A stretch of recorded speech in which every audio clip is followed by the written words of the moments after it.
This story is based on true events. The names of characters and cities have been changed for confidentiality purposes. Haruka Yoshida was just another name in the sea of uniformed students at Tokyo's prestigious Shirokawa Academy. To the untrained eye, she was an ordinary 14-year-old, blending into the quiet, sterile halls of her school like any other. She wore her navy blue school blazer neatly, the pleats of her skirt crisp and clean. Her dark, shoulder-length hair was always combed back into a simple ponytail, and she wore the same quiet, polite expression most students in Tokyo had drilled into them since childhood. Haruka was the kind of student parents pointed to as an example of discipline and diligence. She was intelligent, gifted, but there was something off about her, something that no one had noticed. There was an emptiness behind her eyes, a hollow stare that most people mistook for shyness, and perhaps that was the perfect mask. The truth, however, was far darker than anyone could have imagined. Beneath the surface of her well-behaved, almost ghostly demeanor, Haruka was unraveling. She wasn't like the other girls. She wasn't driven by the desire to be popular, nor did she care about the fleeting dramas of high school life. Haruka had no friends, at least, not in the way others understood friendship. She didn't know how to connect with others, and that knowledge tortured her. In a society like Japan, where success was measured by academic achievements and social conformity, Haruka was an anomaly. She was both too much and not enough. Too smart, too reserved, too quiet, too odd to fit in with the trendy, tightly knit groups that dominated the social landscape of her school. In the highly competitive, achievement-obsessed world of Shirokawa Academy, she was a shadow, an afterthought. Her family, too, contributed to her sense of isolation. Her father, a successful corporate lawyer, was absent for most of her life, always working late into the night, pursuing the next promotion, the next deal. Her mother, a former beauty queen turned stay-at-home wife, spent most of her time grooming herself for social gatherings, always preoccupied with appearances. In their eyes, Haruka was a project, an extension of their own desires for perfection. They often praised her for her good grades and kept a careful record of every competition she won. She was, in their eyes, a trophy child. But in their relentless pursuit of her success, they had overlooked her needs as a person. Haruka had never felt love from them. Only pressure. Pressure to be perfect, to excel in every way they could not. Every remark about how much potential she had felt like a threat, a reminder that failure was not an option. And failure, in their eyes, wasn't just a slip-up, it was the end. It was the betrayal of everything they had invested in her. Haruka knew, deep down, that her worth wasn't tied to who she was but to what she could do, what she could achieve. She was a project to be completed, not a child to be nurtured. It was in the silence of her home late at night that Haruka felt the most alone. While the streets of Tokyo hummed with the noise of life, her house was a tomb.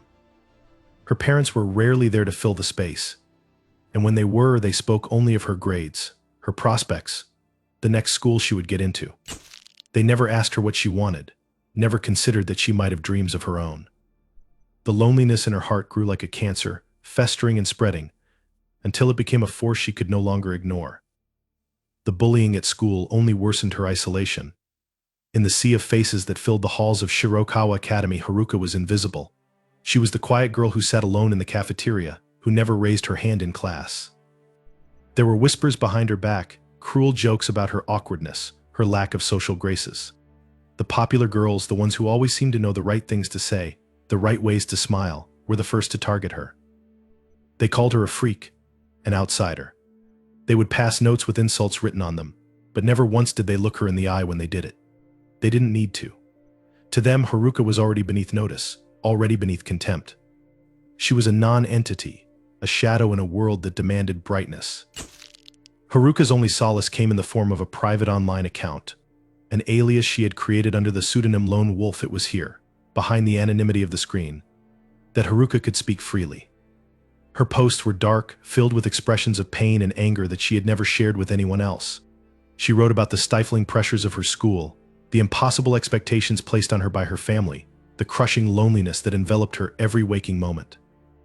There, she could be anyone she wanted to be, anyone but the girl everyone ignored. Through this virtual world, Haruka came to admire figures like vigilantes and anti-heroes, those who acted outside the law, taking justice into their own hands. She would read about violent retribution, about people who had been pushed to their breaking points and had fought back in the most extreme ways. At first, the fantasies were only a form of escape, a way to vent her frustration. But slowly, those thoughts began to shift. The idea of vengeance, of striking back at the people who had tormented her for years, became a fantasy she nurtured with a kind of feverish obsession. What began as an abstract wish and idle thought in the dark corners of her mind slowly transformed into something much more dangerous. The resentment she felt toward her classmates, her teachers, even her family, began to crystallize into a plan. The more she thought about it, the more she researched, the more she came to realize that violence was the only way she could regain control. The only way she could make them all see her, truly see her, was to take everything from them. To make them witness her existence in the most visceral way imaginable. The loneliness, the betrayal, the pressure, it all culminated in a single terrifying idea: she would be remembered.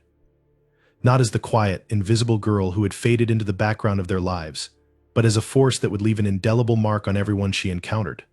Her transformation was not immediate, nor was it noticeable to anyone around her. But inside, Haruka began to change. The quiet, shy girl who had once sat alone in the cafeteria began to disappear, replaced by someone far more dangerous, someone who no longer saw herself as a victim, but as an agent of retribution. Every time she sat through another day of classes, every time she endured another slur whispered behind her back, her resolve grew stronger. The walls of her mind were closing in, and there was only one way out: destruction. By the time Haruka entered her final year at Shirokawa Academy, the plan was set. The girl who once sat quietly in the back of the classroom now walked through the halls with a calm, deliberate grace. To anyone who looked at her, she was still the same quiet, polite, obedient, but inside she was preparing for something far more terrifying. She had become a silent killer, waiting for the moment when the world would finally take notice of her existence. And when that moment came, it would be too late for anyone to stop her. The first time Haruka felt truly betrayed was not at home, but in the one place where she had long believed she might be safe: her classroom. There, she sat in the back row, near the window, always out of sight, always unnoticed. It wasn't that she had a particular desire to hide. It was simply how things had always been for her: unseen, unheard, ignored. She had learned to make herself as small as possible, to fade into the background, so that no one would have to be inconvenienced by her presence. But even this carefully cultivated invisibility was not enough to protect her from the cruelty of her classmates. Haruka had always been different from the other girls. While they gossiped about boys' clothes and weekend plans, Haruka sat quietly, her books open but her mind elsewhere. She did not have the sharp social instincts that most of her peers seemed to possess. Her few attempts to fit in had been clumsy and awkward, and as a result, she became an easy target for those who thrived on social dominance. She was not just ignored, she was mocked, ridiculed for being so different, for being so serious in a world that valued conformity. It was the same cycle every day, each one blending into the next. But then came the group of girls who would change everything. They were the kind of students who everyone in the school envied: popular, confident, beautiful in ways that were almost effortlessly achieved. They knew how to make the right jokes, how to wear their uniforms with an air of casual superiority, how to talk and laugh like the world revolved around them. Haruka had watched them from a distance for years, never quite understanding how they commanded the attention of everyone around them. To her, they were an enigma, a puzzle she could never hope to solve. They seemed so carefree, so at ease in their perfect, curated lives. It was in them that Haruka's envy first grew. But what started as admiration for their confidence soon twisted into something darker, something more poisonous. She wanted to be them, not just in the way they captured attention, but in the way they moved through life with such effortless ease. It was one of those girls, Eiko, who first noticed Haruka's quiet desperation. Eiko had always been the center of her group, the most popular, the most adored, and Haruka, in her silent way, admired her. Eiko noticed Haruka too, but not in the way Haruka had hoped. She saw Haruka not as a peer to be respected or befriended, but as a vulnerable target. The first few times Eiko spoke to Haruka, it seemed benign enough. A few casual words here and there, mostly about schoolwork or assignments. But it wasn't long before Eiko's words began to sting. What had seemed like innocent interactions quickly turned into subtle digs, remarks about Haruka's quietness, her awkwardness, her lack of social skills. Eiko's cruelty was clever. It was never direct, never obvious enough to be called bullying, but it was calculated like the slow drip of water on a stone, eroding something inside Haruka bit by bit. At first, Haruka didn't know how to respond. She tried to smile politely, tried to ignore the thinly veiled mockery, but it only intensified with time. The other girls began to join in, laughing at Haruka when she made a small mistake in class, whispering behind her back when she wasn't looking. The ridicule started to spread beyond the confines of the classroom. They made a game of it. How many times could they make Haruka feel small? How many times could they make her feel less than human, all without ever saying it outright? They would whisper to each other when she passed by, their laughter spilling out like a venomous fog, and Haruka would try her hardest to hold back the tears that threatened to surface. What hurt the most was that she had nowhere to turn. She couldn't go to the teachers, they were too preoccupied with their own world, and Haruka knew they would dismiss it as childish behavior. She couldn't go to her parents because her parents, though they were physically present in her life, were emotionally absent. She had tried once, when she was younger, to speak to her mother about the loneliness she felt, about the bullying she endured. Her mother, distracted by a new social engagement, had given her a dismissive pat on the head, telling her to be stronger. "You have to learn how to deal with these things," her mother had said, as if the words alone would make Haruka's pain vanish. But they didn't. The silence that followed had been deafening, and Haruka had learned quickly that she was on her own. Then came the betrayal, the thing that would push her to the brink of madness. Haruka had one friend. Her name was Emiko, and for a while she had been a quiet refuge in the storm of Haruka's lonely existence. They weren't close, not in the way that some people were close, but Emiko had at least shown her kindness when others had not. Haruka confided in Emiko, shared her fears and her frustrations, and for the first time in a long time she felt as though someone understood her. But Emiko was weak. She couldn't withstand the pressure of the other girls for long. One afternoon, when Eiko and the others cornered her, demanding to know why she ever spoke to someone like Haruka, Emiko broke. Emiko didn't directly betray Haruka, but she might as well have. She didn't defend her. She didn't stand up against the cruelty, the teasing, the subtle yet constant attacks. Instead, she shrugged and said something that Haruka would never forget. "She's just different. It's not like I can really hang out with her." That was all it took for Haruka's world to crumble. Emiko's words weren't spoken out of malice, but they stung like the sharpest knife. She had known Haruka for months, had listened to her pain, and yet in the face of peer pressure, she had abandoned her.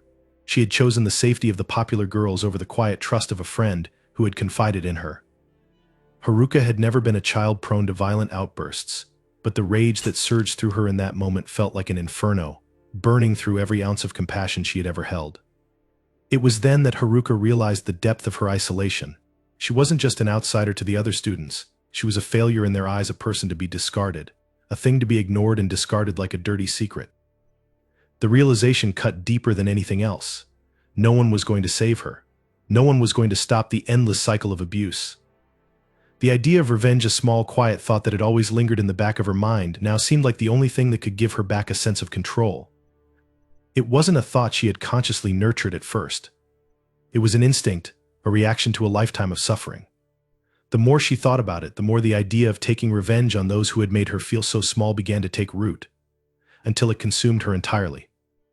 And so Haruka began to plan, not out of desperation, but out of a cold, calculating sense of justice. She would not let herself be ignored anymore. She would make them see her pain, her suffering, her power. But this time it would be on her terms. The world would finally notice Haruka Yoshida, not as the shy, awkward girl in the back of the room, but as the force of destruction that had been hidden beneath her quiet exterior all along. The days following Emiko's betrayal felt like an eternity for Haruka. Each passing hour deepened the chasm between herself and the world around her. What had once been an occasional fleeting thought, an imagined act of revenge, had now become a consuming obsession. Every waking moment was spent ruminating on the injustice she had suffered, the pain that had been inflicted on her, and the betrayal of someone she had trusted more than anyone else. She had tried, in the past, to be good, to follow the rules, to fit in with the world that had no place for her. But now, with the crushing weight of isolation pressing down on her, the idea of conforming to a society that had so mercilessly rejected her seemed pointless. She had no allies, no hope of ever being accepted. The only thing left, the only thing that could restore some semblance of power, was vengeance. Haruka no longer saw herself as a victim. She had transcended that role. She had become something else, something far darker. The quiet, meek girl who had once been terrified of drawing attention was now driven by an insatiable desire to make the world feel the same fear she had experienced for so long. She would show them. She would make them understand. No longer would she be the invisible girl in the back of the room. Now she would be the one who would decide who lived and who died. The planning began almost immediately after the betrayal. Haruka knew that the attack had to be methodical, that it couldn't be something impulsive, something rash. She couldn't afford to make a mistake. Every detail had to be perfect, every step calculated with the precision of a surgeon wielding a scalpel. The thought of the violence itself did not scare her. In fact, there was something almost comforting about the idea. It gave her a sense of control, a sense of mastery over the situation that had eluded her for so long. She would no longer be a puppet in the hands of others, she would be the one pulling the strings. The calm certainty that settled over her was both terrifying and exhilarating. Haruka started by researching. She spent hours late into the night, sitting alone in her room, scanning the darkest corners of the internet. She knew that she needed access to weapons, and though the thought of obtaining them made her nervous, the overwhelming sense of determination soon drowned out any lingering doubts. She had no choice. She had to do this. There was no turning back now. The world had pushed her to this point, and if she was to be remembered, it would be on her terms. She learned how to bypass security systems. She researched the weaknesses in her school's infrastructure, the places where the cameras didn't quite cover, the blind spots in the hallways, the exits and entrances that could be exploited. Every morning, when she entered the school grounds, Haruka would take note of these details, mapping them out in her mind with meticulous care. She knew the layout of the school better than anyone. The building's maze-like corridors, the classrooms, the hidden stairwells, she had observed them all over the years. She knew where the teachers' offices were, where the students congregated, where the security guards patrolled, and where they didn't. She knew exactly when and where the attack would have the greatest impact. It would not be a random act of violence. It would be a statement, a message to everyone who had ever tormented her, ignored her, or dismissed her. But planning the attack was not just about logistics. Haruka knew that the emotional and psychological toll on her would be immense. She had to be prepared for the gravity of what she was about to do. Every decision, every moment, every choice leading up to that day had to be thought through, because there could be no going back once she had started. There was a strange, almost hypnotic quality to the process. She would sit in her room at night, surrounded by her textbooks, the soft hum of her computer in the background, and plan for every scenario, every variable, every outcome. She even practiced in her mind, replaying the attack over and over in vivid detail, imagining each step, each shot, each movement. The cold detachment she felt as she imagined the destruction she would soon unleash was both horrifying and liberating. As the days passed, Haruka grew more withdrawn. She stopped talking to the few people who had once been peripheral figures in her life. She withdrew from her schoolwork, her grades slipping as her focus shifted entirely to her plan. The world outside her thoughts no longer held any importance. She no longer needed to pretend to care about her school, her family, or the people around her. They were all part of a system that had failed her, a system she now sought to dismantle. She had begun to see herself not as a student, but as an agent of change, someone who had the power to alter the course of her life in a way no one had ever expected. The further Haruka delved into her planning, the more her sense of isolation deepened. There were moments, brief flashes of doubt, when she would pause and wonder what the consequences of her actions might be. But these thoughts were quickly pushed aside. She had spent so long feeling small, so long drowning in the suffocating silence of her loneliness, that the idea of taking control of her own fate, of finally having the power to make everyone see her, became an overwhelming compulsion. The doubts were fleeting, the fear was temporary, and soon there was nothing left but the certainty that she was going to make them pay. She started collecting the necessary materials. The weapons were easy to acquire, as they often were in a world where the black market thrived. Haruka found a contact through an online forum, a shadowy figure who would supply her with exactly what she needed.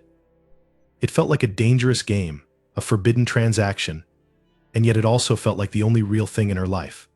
She ordered a high-powered assault rifle, several handguns, and ammunition. When the package arrived, she felt a strange mix of exhilaration and fear. Holding the weapons in her hands for the first time, she could feel the power that they represented. It wasn't just about the tools themselves, it was about what they allowed her to do. They were her means of achieving her goal, her means of rewriting the narrative of her life.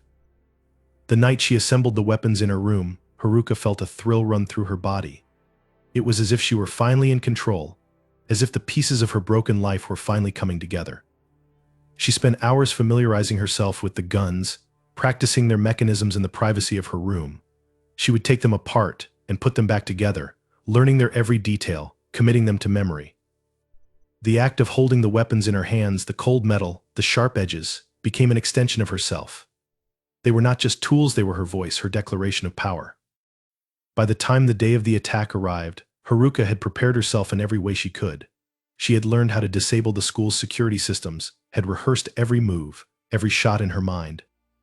The weapons were hidden, carefully concealed in her bag, the weight of them a constant reminder of what was about to come. She walked through the halls of Shirokawa Academy with a quiet, focused determination, knowing that this would be her moment. The people who had ignored her, the people who had humiliated her, this was her time to take control, to force them to confront her in the most final, irrevocable way. But there was one final, subtle element of her plan, one detail that would haunt her in ways she couldn't yet understand. Haruka wasn't just seeking revenge, she was crying out for help. She wanted them to see her, to understand the depth of her pain. She wanted them to feel the agony that had consumed her for years.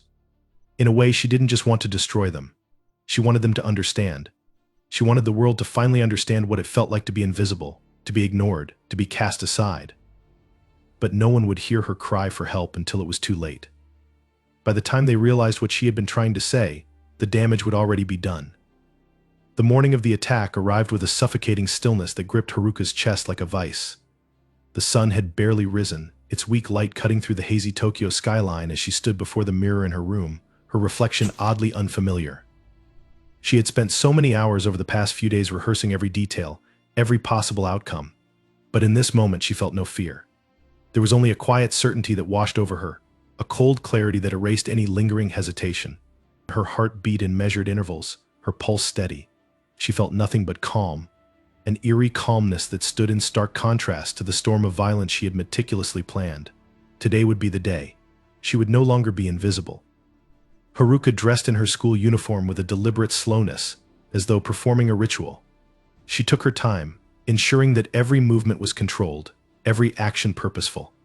The uniform felt different today, not just a symbol of conformity, but a cloak of armor.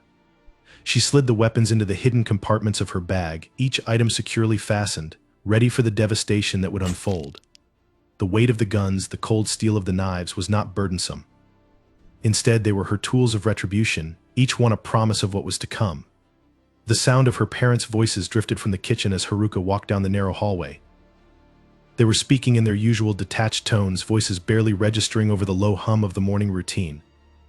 They were too preoccupied with their own lives to notice the absence of warmth in their daughter's gaze, too absorbed in their superficial conversations to detect the emptiness in her eyes.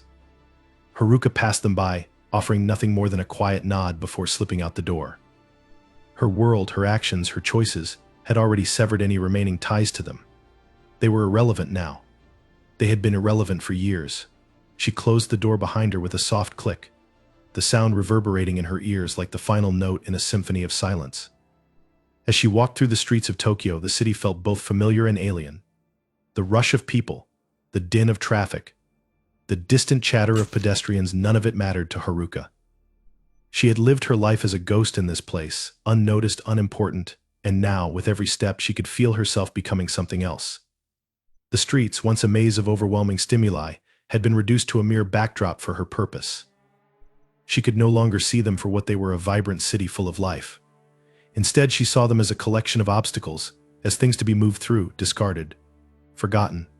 She wasn't walking to school anymore, she was walking toward destiny. The school building loomed ahead, its stark concrete walls rising into the gray sky like a fortress. Haruka's footsteps quickened as she approached, her heart steady but pounding beneath the surface.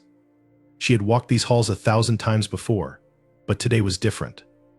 Today, these walls would witness the end of the life she had known, the end of the life that had always treated her as though she didn't belong. The entrance doors were unlocked as always, the sound of her shoes clicking on the polished floor the only disturbance in the otherwise quiet corridor. She moved like a shadow, unnoticed by the early arrivals milling around, too absorbed in their own worlds to see the storm that was about to descend upon them. Inside, Haruka could hear the familiar hum of conversation, the usual banter of students greeting one another as they prepared for the day. She ignored it, focused only on her objective. The hallways felt colder today, the fluorescent lights flickering like distant stars. Her mind raced, but there was no anxiety, just an icy focus that directed her every step. She passed by the classrooms, the rooms that held faces both familiar and indifferent. Her eyes never lingered on them. She had no desire to make eye contact, no need for any last-minute moments of connection. Today she wasn't a student today. She was something far more dangerous, something that existed outside the realm of civility. She arrived at the back of the school's main courtyard, where the forgotten exits and maintenance rooms were located. This was where she had planned her first strike, a corner where no security cameras reached, a place where the sounds of chaos would go unnoticed for those precious first moments. It was here, just out of sight, that Haruka retrieved her bag and began to pull out the weapons. She felt no remorse, no regret, as she assembled the guns in the shadows, her hands moving with practiced precision. Each piece slid into place like the final steps in a dance. The grip of the assault rifle was firm in her hand, and as she checked the magazine, she felt a strange calmness settle over her. This was not the girl who had sat quietly in classrooms for years. This was something else, something terrifyingly focused, something irrevocably final. The first shot rang out almost as a whisper.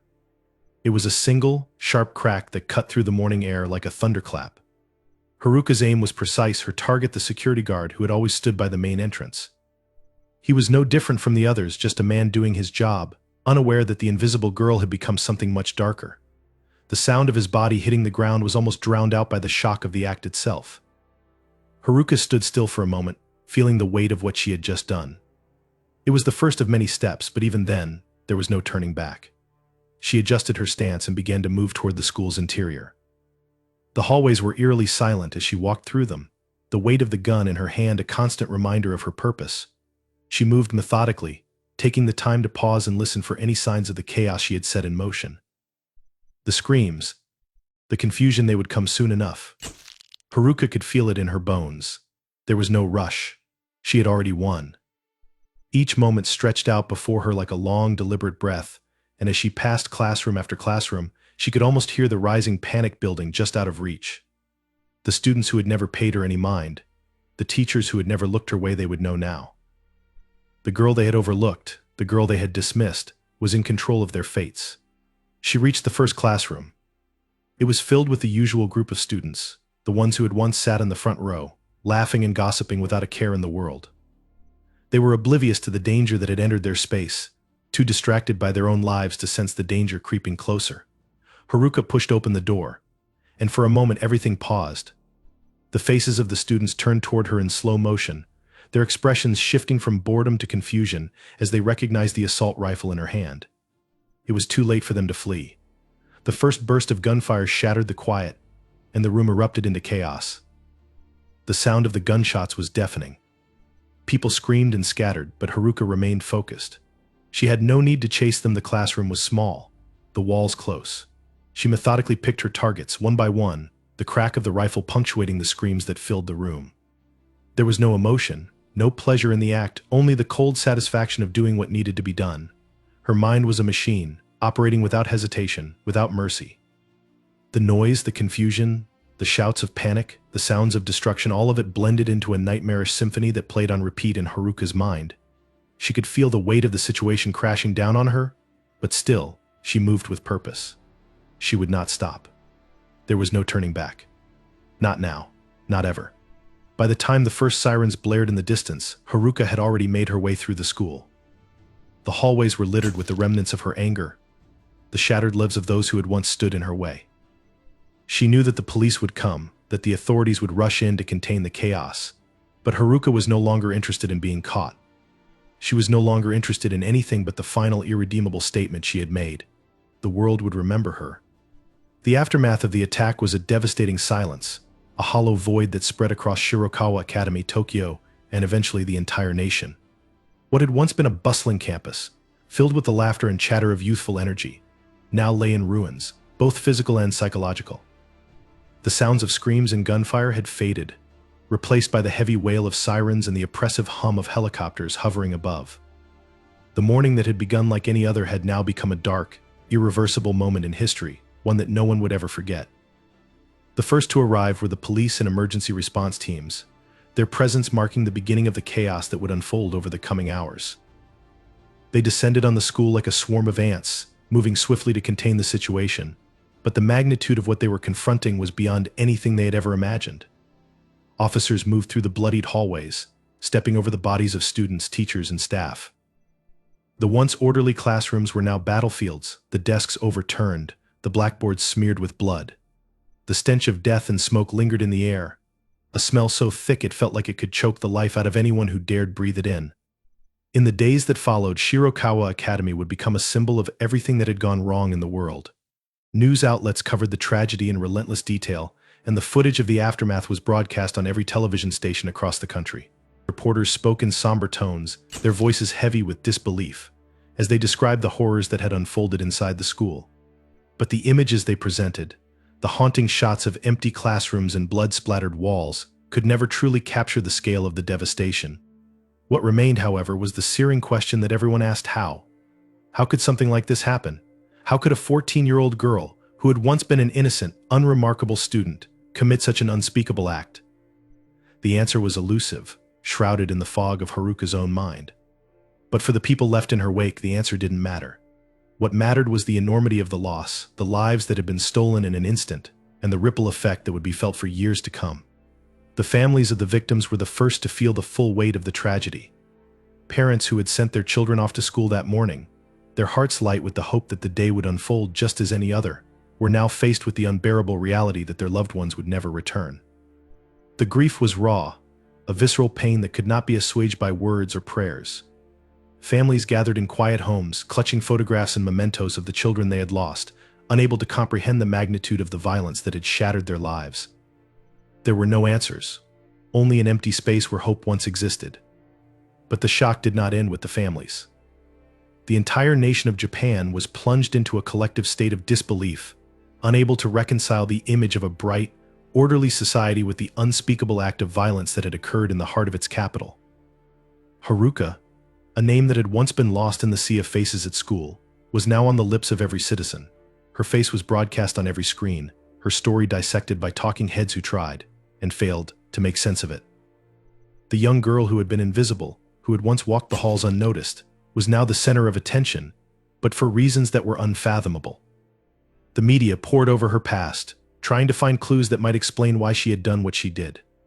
They interviewed her classmates, her teachers, her family, each one offering their own theories, their own perspective on the girl who had been so quiet, so withdrawn, yet capable of such violence. But none of them had the answer. There were no simple explanations. There were no clear-cut reasons for why Haruka had crossed the line from victim to perpetrator. In their search for understanding, the media only deepened the sense of confusion that gripped the nation. Psychologists and sociologists, too, were called upon to offer their insights. They spoke of the pressures placed on Japan's youth, of the relentless academic expectations, the social hierarchies, the bullying that festered beneath the surface of polite society.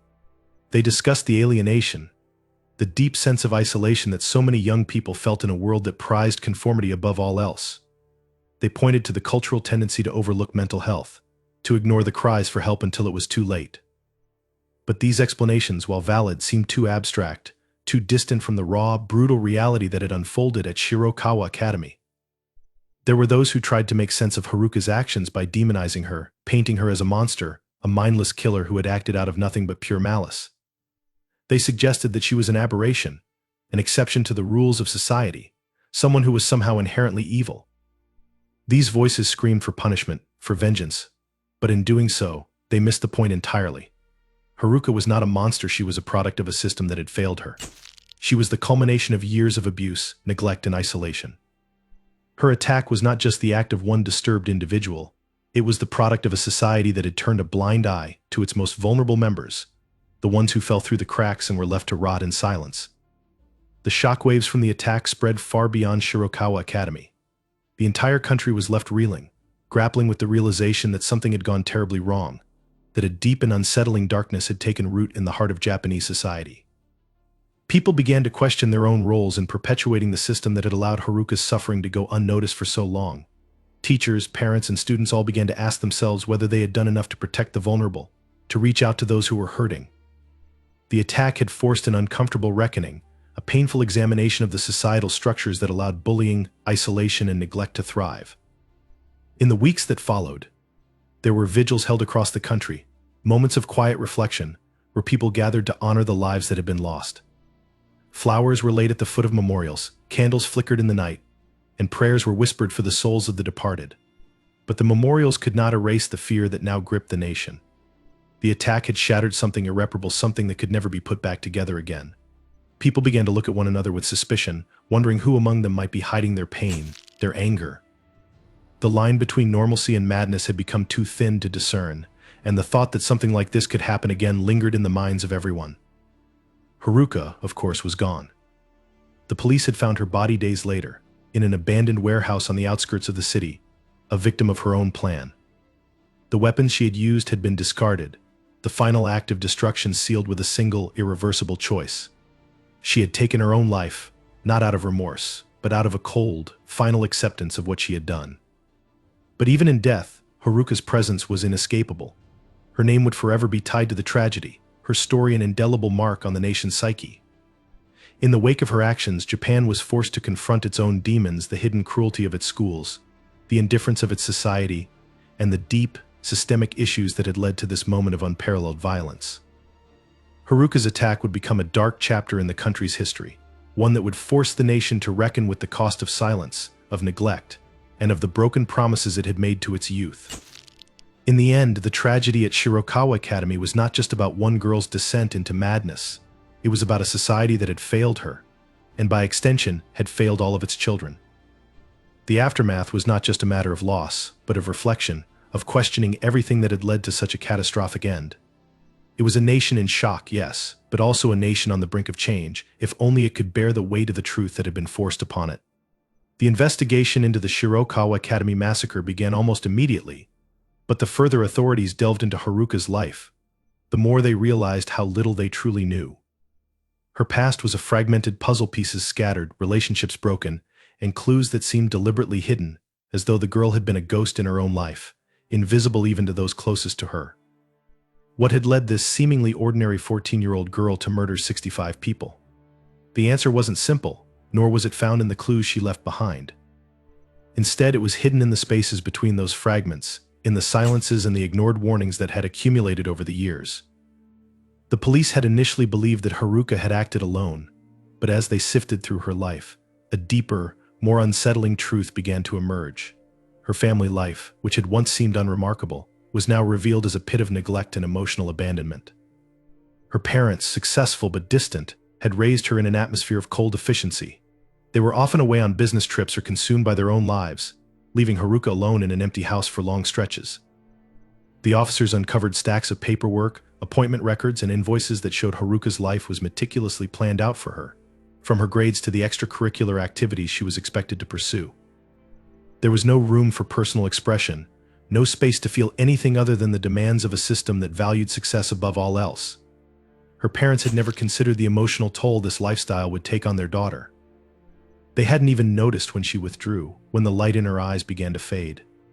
The deeper they dug, the more the cracks in Haruka's world became apparent. Teachers, students, and classmates all described her as quiet, reserved, and for the most part, invisible. Yet they all agreed on one disturbing detail: Haruka was different, and in the years leading up to the attack, she had become more and more isolated. Her classmates rarely included her in group activities or conversations. She was the student who sat at the back of the class, her gaze fixed on the desk in front of her, her hands folded neatly in her lap. She never fought back when she was teased, nor did she respond when others ignored her. Haruka had simply faded into the background, as though her presence didn't matter. The authorities were stunned when they learned that, for years, no one had truly seen her, not her peers, not her teachers, not even her family. Bullying was a theme that recurred in every interview the investigators conducted. Haruka had been a target of cruel taunts and exclusion since her first year at Shirokawa Academy. At first, it was small things: students snickering behind her back, calling her ghost girl, for her pale complexion and quiet demeanor. But over time, the bullying had escalated. She was pushed, shoved, and humiliated in front of her classmates. Her classmates mocked her for her academic achievements, calling her a teacher's pet, and for her lack of social skills, calling her weird and antisocial. Yet none of this seemed to elicit any response from Haruka. She absorbed it all like a sponge soaking up water, never retaliating, never showing any signs of emotional distress. Or so it seemed. To everyone else, she was just a silent, obedient girl. But Haruka's silence hid something far more sinister. Her journals, discovered in the wreckage of her bedroom, told a different story. The carefully written pages chronicled a mind spiraling into darkness, a soul suffocating under the weight of years of torment. Haruka had written about the cruelty of her peers, about how every insult, every slight, chipped away at her sense of self. She described the loneliness, the sense of being utterly alone in a world that didn't care. But the entries also hinted at something else, something far more chilling. Haruka wrote with a detached, almost clinical tone about her plans for revenge, about how she would one day make those who had hurt her suffer. The violence was there, buried beneath the surface, and in her words, it was clear that she had been planning this for months, if not years. The investigators found that Haruka had spent hours researching methods of attack, studying the psychology of mass shooters, and learning how to use firearms with terrifying precision.